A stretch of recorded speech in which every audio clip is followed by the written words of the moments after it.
Good morning.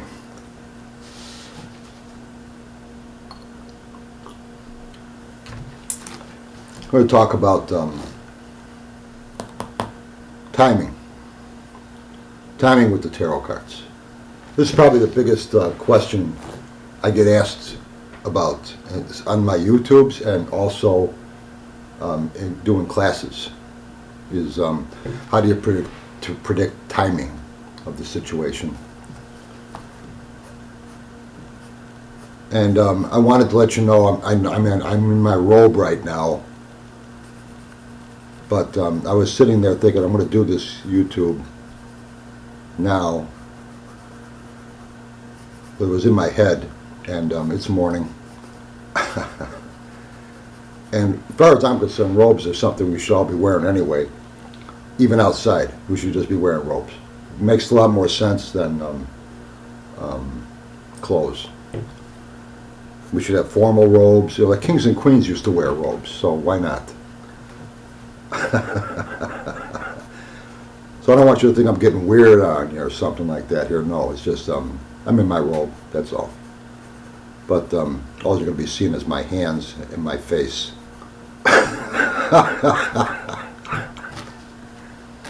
And that's it, and the cards. But I want to talk about timing. And it is a tough thing to predict. Now, if my Celtic cross, position 8, is the timing. And basically I look at timing as when to act on something. I don't really look for a date to be shown to me from that position. It's just when to act is so important in anything you're doing. When is the right time to move forward with it? And it can make a difference. And I think that that's something that should be looked into. So, and I just call it timing. And it depends on the situation. It depends on what you're doing, what you're trying to do.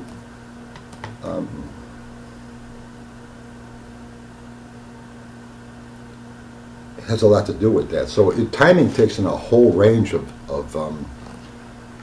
different things.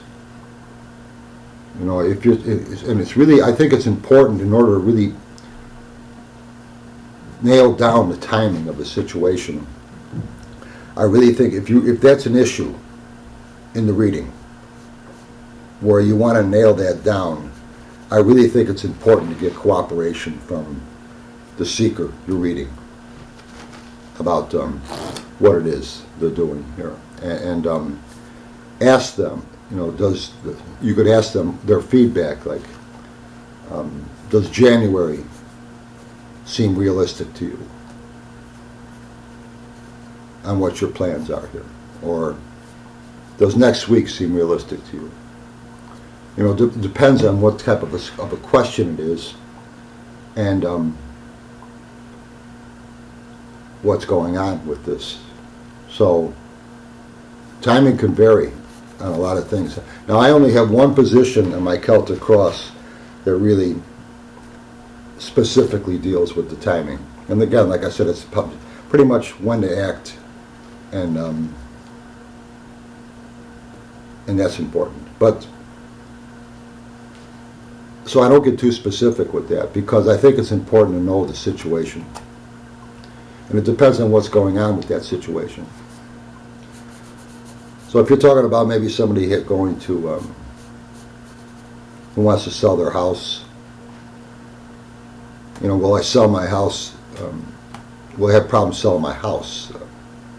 Well, you could ask them situation. You got to buckle. You got to fine tune things. You got to ask, well, do you have it up for sale now? If you have, how long have you had it up? Things like this would help a lot.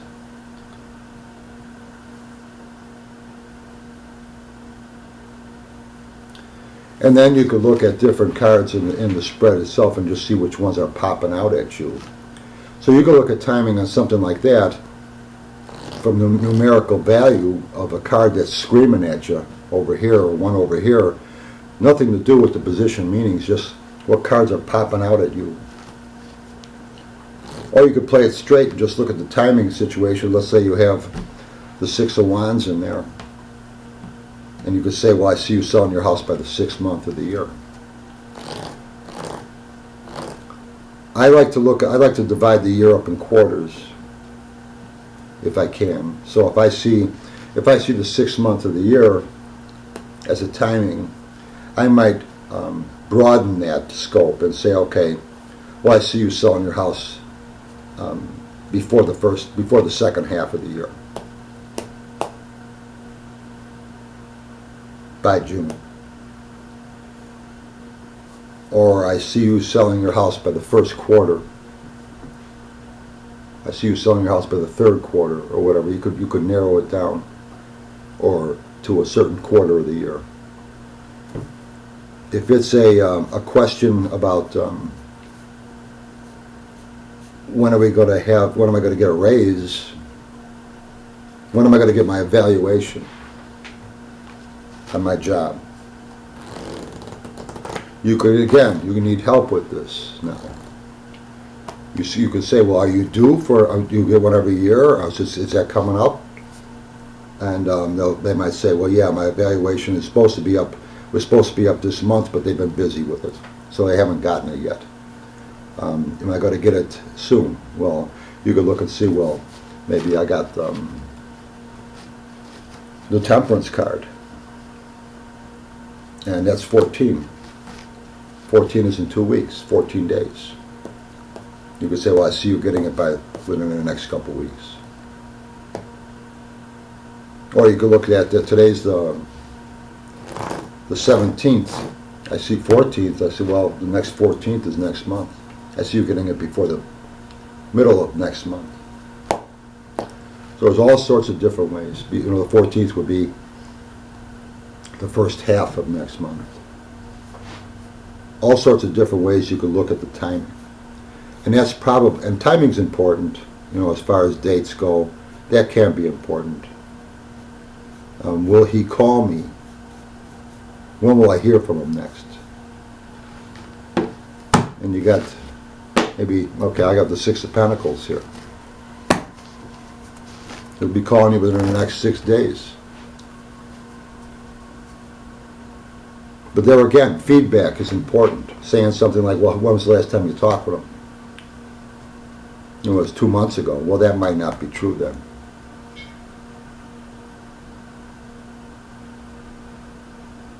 You might say, well, I see him calling you, but it's not. It could be any time within the next 6 weeks. Or you could look at it and say by the 6th of next month. Like this is March 17th. So by April 6th.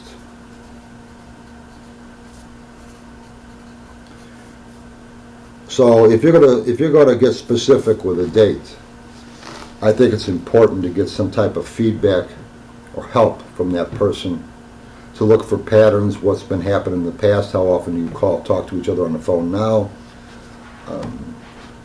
When do you get evaluated on your job normally, and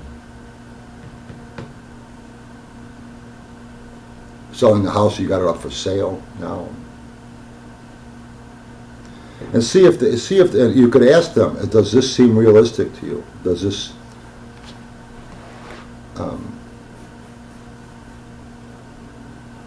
when are you going to sell the house? Well, I see you selling the house by June of next year. Does that seem realistic to you? That seem realistic? They might say, well, we're not thinking about moving for a couple of years. Which would be kind of strange to hear if they're asking when they're going to sell the house. But you got to ask them questions. You got to interact. The best way to get timing down is I need to help you help them.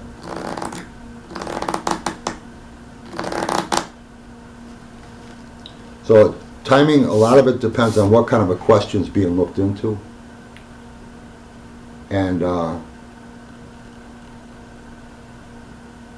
what patterns are usually there from the past, and what they're trying to do. So it can make a difference. I keep, it's interesting, on my Celtic cross, I have what, why, how, and when being timing. And that's the only position I really have one position at. One position for the timing. What, why, how, I have 3 cards for each one of those. And timing is just specifically 1 card. And I think I do that because timing takes in such a range of things, you can't really get explicit with it. So timing is something that's going to be very intuitive and pretty much shoot from the hip, depending on each situation you're reading. And right there, you're looking for things that make sense, and you're looking for a date. You're looking for what those numbers on those cards are telling you. Like, this is 2019. If it's a long-range goal, and I saw, let's say the Sun card came up in position 8, which is 19. I said, we're going to have a child this year. And I got the Sun card, and I see that little kid on the horse in that Sun card, if I'm using a writer deck. I might say, yeah, 19. This is 2019. So yeah, if it was last year, 2018, and the Sun card come up, I would say I see you having a child sometime in 2019, or I would see you conceiving in 2019.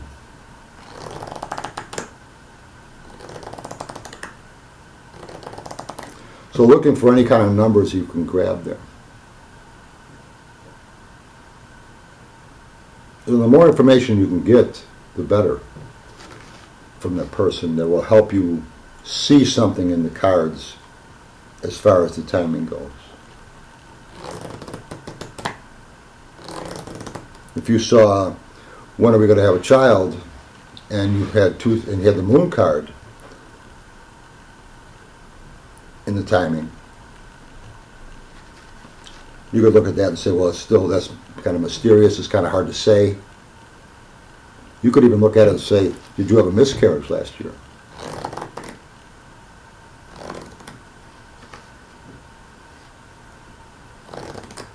And then look for other cards in the reading, in the spread, that would help them see when their second attempt here is going to be coming around. But it's just a matter of, I would say, looking at the cards that are on the table and seeing which numbers are popping out at you for dates or times. Could be in days, could be in months, could be in years, depending on what kind of a question it is.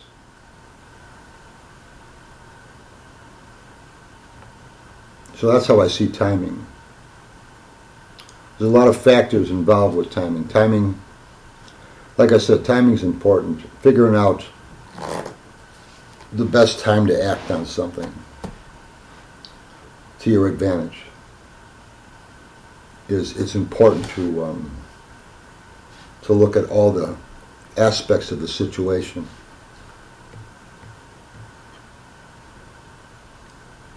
And seeing what works best for them.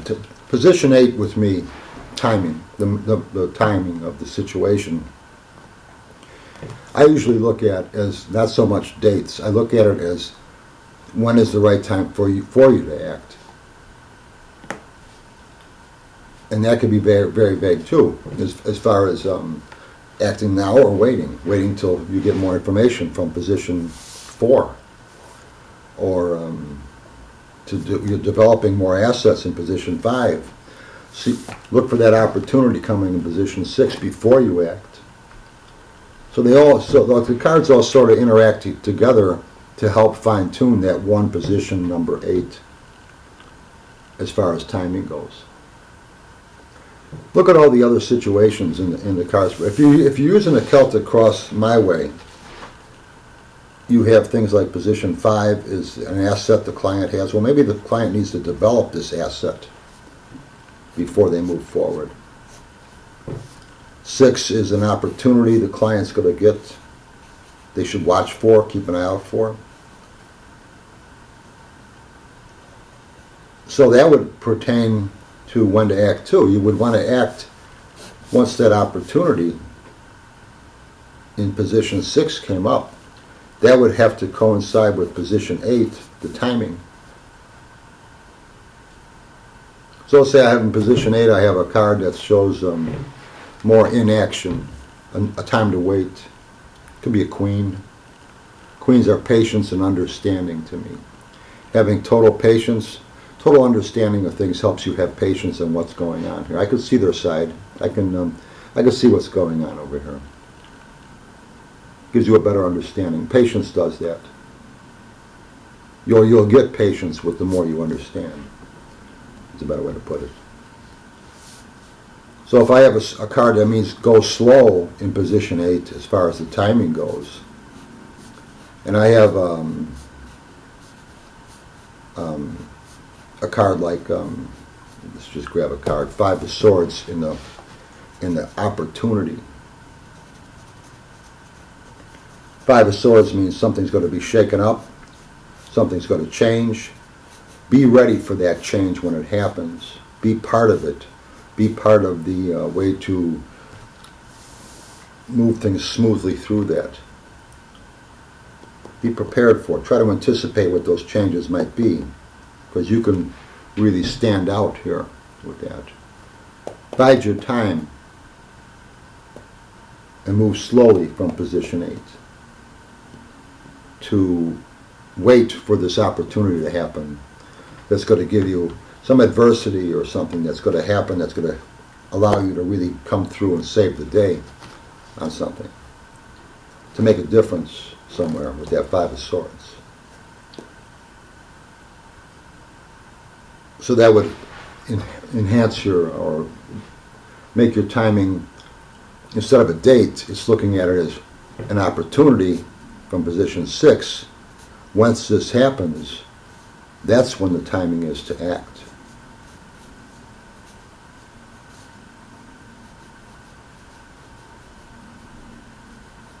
So yeah, timing has a lot of different variables to it. And I can understand why people ask me about the timing. And all I can really tell you is there really isn't a definite, clear-cut formula that I'm aware of that will allow you to calculate a timing. Depends on the question, what patterns of information you have already in place that you can get from the seeker about it, and then what cards are screaming at you on the table. Which one's popping out at you? You'll start to see, you'll randomly just choose one and say, okay, this makes sense.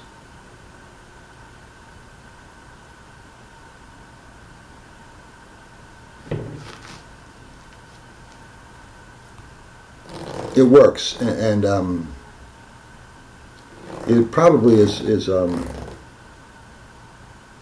very intuitive aspect on my system, anyway, of the Celtic Cross.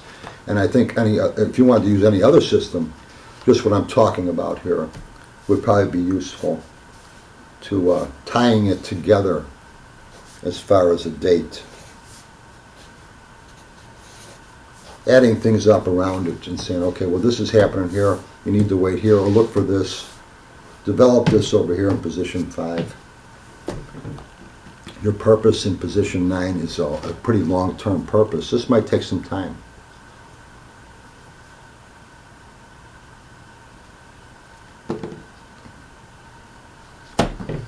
So I hope this helps, and keep throwing cards. We'll talk soon. Bye. And good morning.